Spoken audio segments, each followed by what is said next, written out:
തരത്തിലുള്ള ചില കാട്ടിക്കൂട്ടലുകൾ നമ്മുടെ ഇബാദത്ത് നഷ്ടപ്പെടുന്ന രീതിയിലേക്ക് ഒരിക്കലും മാറിപ്പോവരുത്. ഉസ്താദുമാരും പണ്ഡിതന്മാരും ഒക്കെ അത് പറയുമ്പോൾ ആവേശത്തിൻ്റെ തിരക്കിൽ ചെവി കൊള്ളാതെ പോവരുത്. നമ്മളൊരിക്കലും നന്മയെ നശിപ്പിക്കരുത്.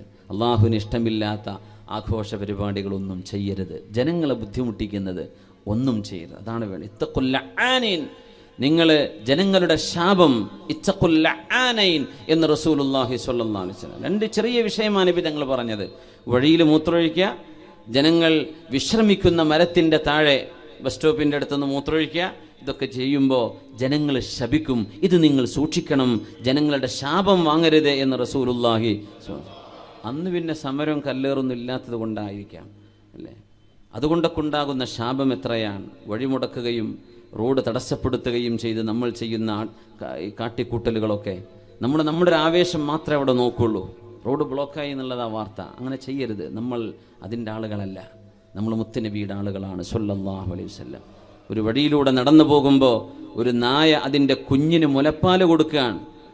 ആ സമയത്താണ് സ്വഹാബത്തിനോട് ഈ വഴിക്ക് നമ്മൾ പോവണ്ട, നമ്മളിങ്ങനെ പോയാൽ ആ നായ അതിൻ്റെ കുഞ്ഞിനെ ഇട്ടേച്ച് ഓടിപ്പോയി പോകും, നമുക്ക് വഴിമാറിപ്പോകാം, ആ നായയ്ക്ക് അവിടെ തടസ്സം വരുന്നുണ്ട് എന്ന് പറഞ്ഞ് സ്വന്തം അനുയായികളുമായി മറ്റൊരു വഴിക്ക് യാത്ര വഴിതിരിച്ചു വിട്ട നബിയാണ് നമ്മുടെ റസൂൽ സ്വല്ലല്ലാഹു അലൈഹി വസല്ലം.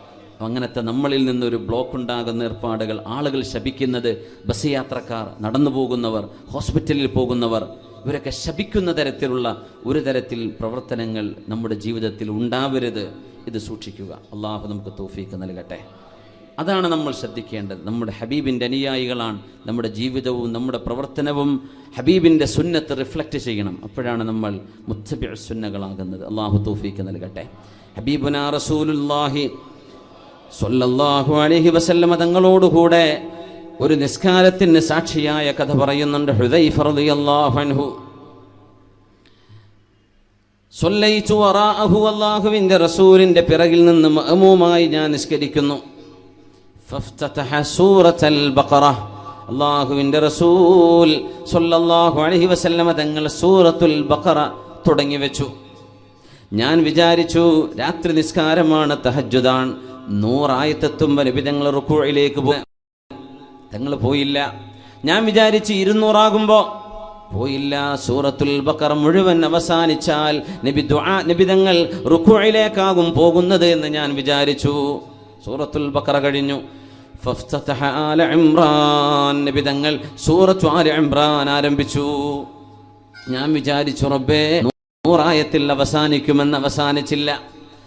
എല്ലാ ആയത്തുകളും കടന്നു പോകുമ്പോൾ റഹ്മത്തിന്റെ ആയത്ത് വരുമ്പോൾ അള്ളാഹുവിന്റെ റഹ്മത്ത് ചോദിക്കുന്നു, അദാബിന്റെ ആയത്ത് വരുമ്പോൾ അള്ളാഹുവിനോട് കാവൽ ചോദിക്കുന്നു.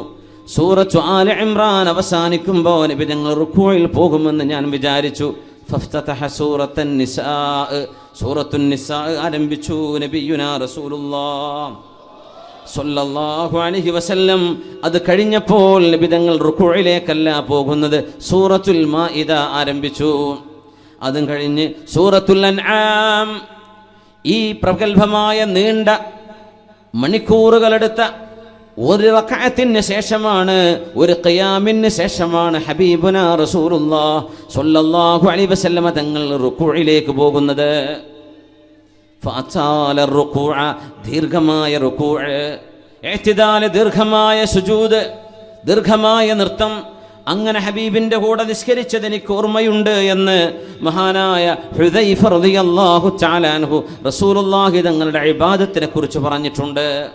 ഇവിടെയാണ് തറാവീഹ് നിസ്കാരത്തിന് ഒരൽപ്പം നേരമേറുമ്പോഴേക്കും മുഷിഞ്ഞു പോകുന്നത്, തളർന്നു പോകുന്നത്, മടുപ്പാകുന്നത്. പള്ളി ഒരു കാരാഗ്രഹം പോലെ അതിൻ്റെ ഉള്ളിൽ നിന്ന് ഇറങ്ങി ഓടാൻ, അല്ലേ? ജയിലിൽ കിടന്ന് പെട്ടെന്ന് ജാമ്യം കിട്ടുമെന്നാണ് നോക്കുക, വേഗം ഇറങ്ങി പോരാൻ. പള്ളിയിൽ നിന്ന് എപ്പോഴാണ് പെട്ടെന്ന് ഇറങ്ങി ഓടാൻ പറ്റുക? ആ രീതിയിലേക്ക് പിന്നെ എന്തിനാ പിന്നെ അങ്ങോട്ട് പോകുന്നത്? അള്ളാഹുവിൻ്റെ അടുത്ത് അഭയം പ്രാപിക്കാൻ അള്ളാഹുവിനെ പേടിച്ചാൽ അവനിലേക്കല്ലാതെ മറ്റാരിലേക്കാണ് ഓടാനുള്ളത്. ഒരാളെ പേടിച്ചാൽ നമ്മൾ അയാളുടെ മുമ്പിലേക്ക് പോകില്ല, അങ്ങനെയല്ലേ? നമ്മളോട് പിണക്കമുള്ള ആളാണ്, സലാം പറഞ്ഞാൽ ചിലപ്പോൾ മുഖത്തടിച്ചേക്കും, അത്രയും ദേഷ്യമുള്ള ആളാണ്, ആ വഴിക്ക് നമ്മൾ പോകില്ല, അല്ലേ? അള്ളാഹുവിനോട് തെറ്റ് ചെയ്ത് പിണങ്ങി ജീവിക്കുമ്പോൾ അള്ളാഹുലേക്കല്ലാതെ പിന്നെ എങ്ങോട്ടാ ഓടുക? പടച്ചതമ്പുരാൻ്റെ അടുത്തേക്ക് തന്നെയല്ലേ വരാനുള്ളത്. ആ തമ്പുരാന്റെ മുമ്പിൽ നിന്ന് എങ്ങനെയാണ് ഇറങ്ങി ഓടാൻ തോന്നുന്നത്?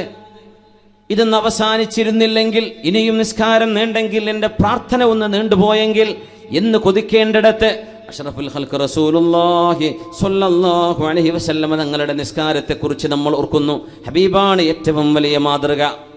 ഹത്താ തതഫത്തറ ഖദമാ, നബിയുടെ കാലിൽ നീര് വന്ന് വീർക്കുന്നവരെ ഹബീബ് നിന്ന് നിസ്കരിക്കുന്നു. നമ്മൾ ചെറിയൊരു മുറിണ്ടാകുമ്പോഴേക്കും കസേരയിട്ടപ്പോൾ നിസ്കരിക്കും. പള്ളി മുഴുവൻ ഇപ്പോൾ ചർച്ച പോലെ ഡെസ്കും ബെഞ്ചും ആക്കേണ്ടി വരും തോന്നുന്നുണ്ട്. അത്രക്കായിട്ടുണ്ട് കസേരൻ്റെ നേര. ചെറിയൊരു മുറിയാകുമ്പോഴേക്ക് ഇരുന്നിട്ടിനെ കൊണ്ട് വയ്യാൻ. സുബ്ഹാനല്ലാഹ്. എനിക്കറിയില്ല, ഉസ്താദന്മാർ മസാല പറഞ്ഞേക്കണം. അത് കസാലയിലാണോ കുത്തിരിക്കേണ്ടത്, നിലത്തിരിക്കുകയാണോ വേണ്ടത് എന്നുള്ള വിഷയമുണ്ട് അതിൽ. നിലത്തിരിക്കാൻ പറ്റുന്നവർ നിലത്തന്നെ ഇരിക്കണ്ടേ? അല്ല ഉസ്താദേ, നിലത്തും ഇരിക്കാൻ പറ്റില്ലെങ്കിലല്ലേ കസേര ഇരിക്കേണ്ടതുള്ളൂ. പാനങ്ങി റാഹത്തായിട്ട് കസേര ഇരുന്നിട്ടാ ജുമാ, കസേര ഇരുന്നിട്ടാണ് ഇഷ, കസേര ഇരുന്നിട്ടാ, എന്നിട്ടോ പള്ളിയിൽ നിന്ന് ഇറങ്ങിയിട്ട് കൂളായിട്ട് നടന്നു പോകണമുണ്ട്. സുബ്ഹാനല്ലാഹ്. ഏറ്റവും പ്രയാസമുള്ള ആളുകളെ കുറിച്ചല്ല ഈ പറയുന്നത്. അള്ളാഹു അവർക്കൊക്കെ ശിഫ കൊടുക്കട്ടെ. ബുദ്ധിമുട്ടുള്ളവരെ കുറിച്ചല്ല പറയുന്നത്. അവർക്ക് എഴുതുറുണ്ട്, മഅദൂര്യങ്ങളാണ്. അള്ളാഹു ഇളവ് ചെയ്തിട്ടുണ്ട്. ലാ യുകല്ലിഫുല്ലാഹു നഫ്സൻ ഇല്ലാ വുസ്അഹ. ഒരാളെ കൊണ്ട് കഴിയാത്തത് അള്ളാഹു ചെയ്യിപ്പിക്കൂല എന്നാണ്. പക്ഷേ ഹബീബിൻ്റെ ഈ നിസ്കാരത്തെ പറ്റി നമുക്ക് കഴിയോ കാല് നീര് വരുന്നവരെ നിൽക്കാൻ?